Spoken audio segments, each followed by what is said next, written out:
In the last video, you used the killer feature in Kitura 2.0, codable routing. You set up two pieces of functionality with your server. You made it possible to get all saved journal entries from your server by handling a GET request to /entries. And you also made it possible to add a new journal entry to your backend by handling a POST request to /entries as well. So now you have a way to add entries and to view them. If you've been following along from the beginning of the course, then you might be able to guess what method you're going to implement next. Yep, you need to be able to delete a journal entry from the data store that you made. Here's what you should do in this challenge. Register your application router for a delete route. Handle the route in a specific function using codable routing. Delete the entry from your data store in your function. Test it with Postman. Send a delete request to /entries/1, and it should work.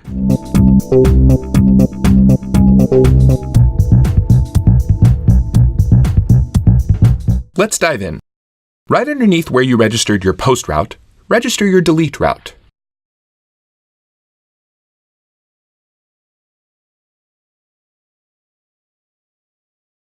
After that, go below your add entry function and add a handler for your delete route that you registered for.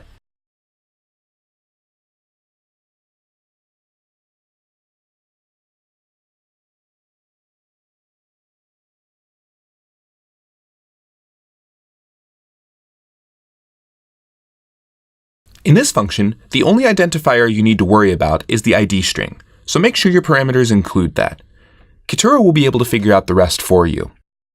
Now, go ahead and update that particular value in the data store whenever this handler is triggered.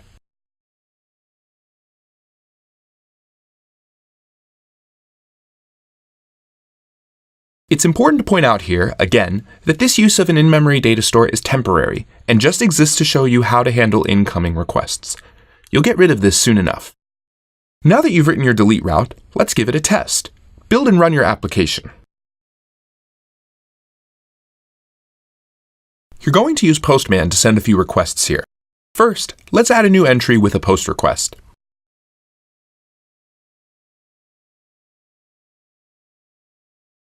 You can see that we get the object sent back to us to confirm it was made. Next, let's send a GET request, so we know that it was created and not just a random response from our last request. Take note of the ID that this request responded with. It should be 1 here, but in the future, it will be a longer hexadecimal string. Now, send a delete request using the ID you got back in your GET request.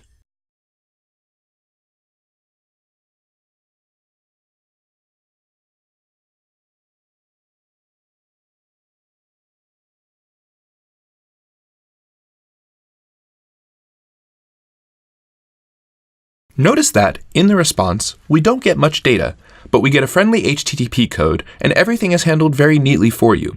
This is, again, the power of Kitura handling most of the overhead of HTTP for you. You should only have to focus on what happens inside your server when certain routes get called. Kitura will take care of the rest.